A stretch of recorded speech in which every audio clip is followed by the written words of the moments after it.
ইমামুন আদিল।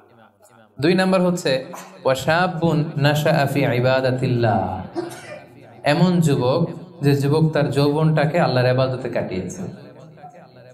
এখানে এই যে আপনারা যারা বসে আছেন বেশিরভাগই হচ্ছেন যুবক, বেশিরভাগই সবাই তো যুবক। আমি তো বয়স্ক তেমন কাউকে দেখতে পাচ্ছি না, 2-1 ছাড়া। 2-1 তাও খুব বয়স্ক না, আমাদের কাছাকাছি বা কিছু বড় হবে, ঠিক কিনা?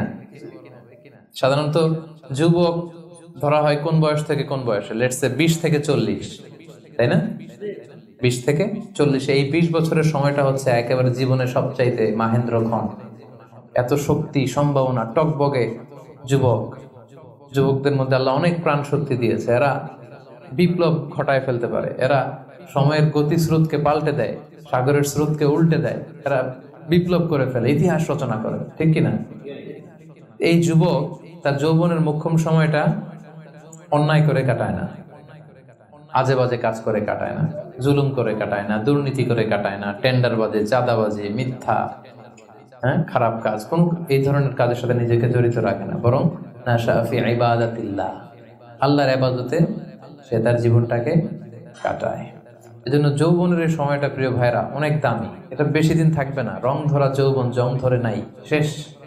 এ দেখতে দেখতে ছোট্ট কিশোর হয়ে পৃথিবীতে এসেছিলেন, শিশু ছিলেন, কিশোর, তারপর এখন যুবক। কিছুদিন পরে বিয়ে করে থাকলে দেখবেন যে আল্লাহ ঘরে মেহমান পাঠিয়ে দিলে বাবা হয়ে গেছে। কিছুদিন পরে মেয়েটারে বিয়ে দিলে এরপর কি হয়ে যাবেন? শ্বশুর হয়ে যাবেন, এরপরে নানা হয়ে যাবেন, দাদা হয়ে যাবেন। এই তো জীবন, this is the circle of life.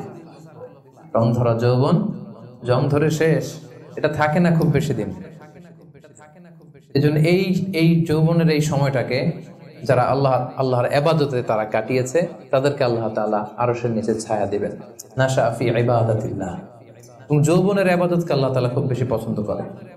ইবাদতটা অনেক ব্রড সেন্সে যদি আপনি চিন্তা করেন, অনেকে মনে করে যে শুধু নামাজ পড়া, শুধু রোজা রাখা, শুধু জিকির করা এটাই ইবাদত। আসলে ব্যাপারটা কিন্তু এমন নয়। মানব কল্যাণে আপনি যাই করেন, আল্লাহ তাআলার আদেশ পালনে আপনি যাই করেন, সবটাই ইবাদত, ঠিক কিনা? আপনি যদি রক্ত দেন, মুমূর্ষু রোগীকে বাঁচাতে রক্তের প্রয়োজন হয় না? আপনি যদি তাকে বাঁচাতে রক্ত দেন, এটাও ইবাদত। আপনি পরিবেশকে সুন্দর রাখার জন্য গাছ লাগালেন, এটাও ইবাদত। আপনি একজন মানুষ বিপদে পড়েছে, he doesn't know what to do, আপনি তাকে কনসালটেশন করলেন, কিছু সুন্দর পরামর্শ দিলেন, গাইড করলেন যে এইটা ভুল, এইভাবে করো। এই যে আপনি টাইম ব্যয় করলেন, কনসালটেশন দিলেন, এটা ইবাদত। অনেকে মনে করে যে শুধু তাসবিহ, জিকির, কোরআন তেলাওয়াত এগুলোই মনে হয় ইবাদত। না, যে পথেই আল্লাহর সন্তুষ্টি, যে কাজ করলে আল্লাহ তাআলা সন্তুষ্ট হন, এই সবগুলো কাজই কিন্তু ইবাদত। তাই যৌবনের এই মোক্ষম সময়টাতে আল্লাহ তাআলার ইবাদত করে আমাদেরকে কাটাতে হবে। আমা খালাকতুল জিন্না ওয়াল ইনসা ইল্লা লিয়াবুদুন, আমি মানব জাতি আর জিন জাতিকে কেবলই সৃষ্টি করেছি আমার ইবাদতের জন্য। এজন্য এই বয়সের, আপনাদের এই বয়সের অফিসে খুব ব্যস্ততা, এখানে খুব ব্যস্ততা, এরপরেও যে একটু কষ্ট করে নামাজটা পড়েন, এরপরেও যে জামাতে আসেন, এরপরেও আপনি সুন্নাহ মোতাবেক চলতে যাচ্ছেন, দাড়ি রাখছেন, এটা অনেক বড় ইবাদত। এটা আল্লাহ তাআলার কাছে অনেক বেশি প্রিয়। বৃদ্ধ বয়সের ইবাদতের চেয়ে যৌবনের ইবাদত আল্লাহর কাছে অনেক বেশি প্রিয়। এর কারণ হচ্ছে বৃদ্ধ বয়সে ইবাদত ছাড়া করবেটা কি? ইবাদত ছাড়ার তো সময়ই কাটে না। কারণ ঘরে এর কথা শোনার কেউ নাই, কেউ সময় দেয় না, রাতে ঘুম আসে না, 3টার দিকে ঘুম ভেঙে যায়। বাংলাদেশের কথা যদি বলি, দেখবেন যে মুরব্বীরা 3টা-4টার পরে নাকি ওনাদের ঘুমিয়ে আসে না। তো অজু করে ইমাম সাহেবের 1 ঘন্টা আগে আসে মসজিদে ফজর পড়তে। ইমাম সাহেব দেরি করলো কেন, মুয়াজ্জিন দেরি করলো কেন, ওনারা এটা বলে। কারণ ওই যে ঘুম আসে না, কি করবে? তখন তার ইবাদত করা ছাড়া সময়ই কাটে না। ওই ইবাদত আল্লাহর কাছে ততটা প্রিয় নয় যতটা প্রিয় হচ্ছে একজন যুবকের ইবাদত, ঠিক কিনা? আপনি যৌবন কালে যদি আল্লাহ তাআলা দাসত্ব করতে পারেন, ইবাদত করতে পারেন, আপনার বার্ধক্যে উপনীত হওয়ার পরে ইবাদত করতে না পারলে আল্লাহ তাআলা ইবাদত দিয়ে আপনার আমলনামা পূর্ণ করে দিবে। পূর্ণ করে দেবে। আপনি ফজরের সময় উঠতে পারতেছেন না, কোমরে ব্যথা, ডায়াবেটিস ইত্যাদি ইত্যাদি, আল্লাহ বলবে যুবক অবস্থায় কি করেছিল ওইটা দেখো, ওই সময় যা করছে ওইটা লিখে দাও। এই জন্য আল্লাহ রাসূল সাল্লাল্লাহু আলাইহি ওয়াসাল্লাম বলেছেন যে এই যৌবনটারে কাজে লাগাও। আল্লাহ রাসূল সাল্লাল্লাহু আলাইহি ওয়াসাল্লাম বলেছেন 5টা বিষয় আসার আগে 5টা জিনিসকে কাজে লাগাও। এর মধ্যে একটা হচ্ছে শাবাবাকা ক্বাবলা হারামিক, বার্ধক্য আসার আগে যৌবনকে কাজে লাগাও। সিহহাতাকা ক্বাবলা মারাদিক, অসুস্থতা আসার আগে সুস্থতাকে কাজে লাগাও। গিনাকা ক্বাবলা ফাকরিক, গরীব হয়ে যাওয়ার আগে তোমার ধনাঢ্যতাকে কাজে লাগাও। ফারাগাকা ক্বাবলা শুগলি, ব্যস্ত হয়ে যাওয়ার আগে অবসরটারে কাজে লাগাও। হায়াতাকা ক্বাবলা মাউতি, মৃত্যু আসার আগে জীবনটারে কাজে লাগাও। এই জন্য যৌবনটাকে যেন আমরা কাজে লাগাই প্রিয় ভাই। এবং কিয়ামতের ময়দানে 5টা প্রশ্ন করা হবে। এই 5টা প্রশ্নের উত্তর না দিয়ে কোনো বনি আদম পাই নাড়াতে পারবে না, পা নাড়াতে পারবে না। এর মধ্যে প্রথম প্রশ্ন, আন হায়াতিহি ফিমা আফনা,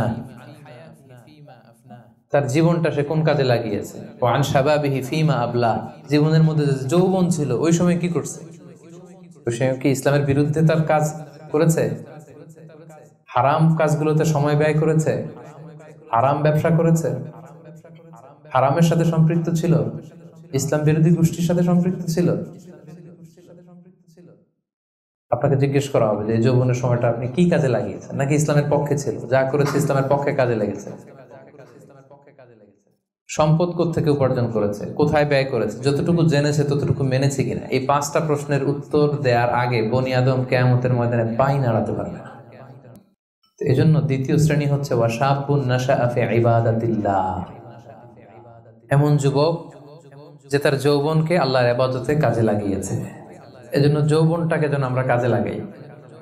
মনে থাকবে সবার, সবাই কিন্তু আপনারা যুবক, সময়টা পাবো না, আমরা মিস করবো কিছুদিন পরে। এই যে কুচকুচে কালো দাড়ি, আপনার কি মনে হয় আজীবনে কালোই থাকবে? তাহলে আমাদের দাদার গুলা সাদা করলো কে? নানার গুলা সাদা করলো কে? ওই বয়সে যাওয়ার পরে এই কুচকুচে দাড়ি, কালো চুল, এগুলো কি হয়ে যাবে? সাদা হয়ে যাবে। এটাই জীবন। সো সময়টাকে যেন আমরা কাজে লাগাই। আমরা যেন অন টাইমে জামাতের সাথে সালাদগুলো যেন আদায় করি, কোনো হারাম কাজের সাথে যেন আমরা সম্পৃক্ত না হই। খুব হিসেব করে করে আমাদের এই যৌবনের চমৎকার সময়টা যেন আমরা কাজে লাগাই। মনে থাকবে তো ইনশাআল্লাহ?